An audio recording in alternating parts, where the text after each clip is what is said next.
गोळीबार प्रकरणातील आणखीन एक सीसीटीव्ही फुटेज आता समोर आलेलं आहे। गणपत गायकवाड यांनी गोळीबार करण्याआधीचं बाहेरचं सीसीटीव्ही फुटेज आता समोर आलेलं आहे। वैभव गायकवाडांना धक्काबुक्की करतानाच हे फुटेज आहे।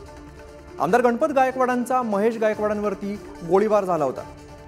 तर आपण दृश्यांमध्ये पाहतोय धक्काबुक्की गोळीबार होण्याआधीचा हा प्रसंग आपण पाहतोय।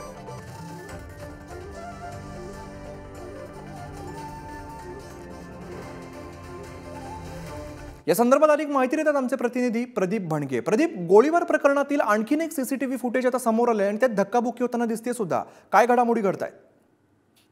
आपण जर बघितलं तर अजून एक सीसीटीव्ही हे समोर आलेला आहे। आमदार गणपत गायकवाड यांचे सुपुत्र वैभव गायकवाड हे पोलीस स्टेशनच्या बाहेरच्या आवारात दिसत आहेत। याच वेळी जे जखमी आहेत महेश गायकवाड यांचे जे सहकारी आहेत हे त्यांना काहीतरी बोलतात।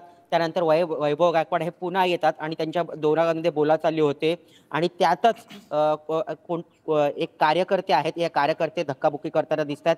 जसं हे प्रकरण वाढताना दिसतं तसंच पोलीस मध्ये येतात आणि पोलीस या दोघांनाही शांत करायचा प्रयत्न करतात आणि यानंतर वैभव गायकवाड हे निघून जात आहेत। मात्र वैभव गायकवाडनी यामध्ये धक्काबुक्की न केल्याचे दिसते, मात्र बोलाचाली ही मोठ्या प्रमाणात झालेली दिसते।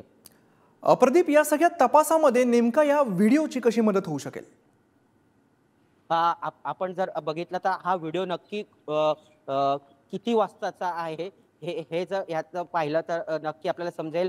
आमदार गणपत गायकवाड यांचा व्हिडिओ आपण जर बघितला, यामध्ये ते फायरिंग करण्याच्या आधी वैभव गायकवाड हे बाहेर जाताना दिसतात। मात्र हा त्यानंतरचा व्हिडिओ आहे का हे पण बघणं महत्त्वाचं आहे। मात्र बोलाचाली झाली हे मात्र खरं आहे। त्याचप्रमाणे जर आपण बघितलं तर पोलीस पहिला जो व्हिडिओ जेव्हा आला बाहेर त्या व्हिडिओमध्ये सुद्धा मोठ्या प्रमाणात जे कार्यकर्ते होते ते आणि लोक ती जमलेली होती, त्यानंतरचा हा व्हिडिओ असावा असा एक अंदाज मानला जातोय।